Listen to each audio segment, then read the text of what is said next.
So in this Wealthsimple tutorial video, I'm going to be showing you guys how to buy Johnson & Johnson call options here in Canada, ticker symbol JNJ, here using Wealthsimple. So once you have Wealthsimple open up on your device, go to the bottom left here and press on the magnifying glass icon. So as you can tell, the magnifying glass is two options over from the left. Press on that. Now once you're on the discovery screen, the simplest way is to go to the search bar right here at the top and then type in JNJ for Johnson & Johnson, and then two options down it says JNJ with the options tab. That's what you want right there on the New York Stock Exchange. But if you want to do another way, you can just press on cancel and then go to where it says options right here. Press on where it says more in the bottom right under TQQQ.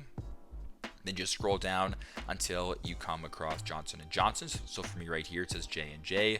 Press on that.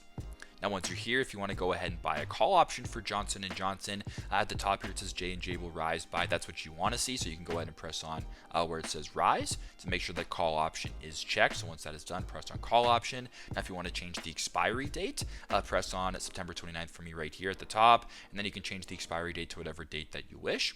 Now, what you can do is find a strike price. So you can either go out of the money or in the money, whatever you are deciding to do. So if we wanted to go in the money for $160 USD, we'll press on this option right here. And to secure this purchase, simply go to the bottom, press on buy, and there you go. That is how you guys can buy Johnson & Johnson, ticker symbol J&J call options here in Canada using Wealthsimple. Thanks again for watching, and I hope this video helps.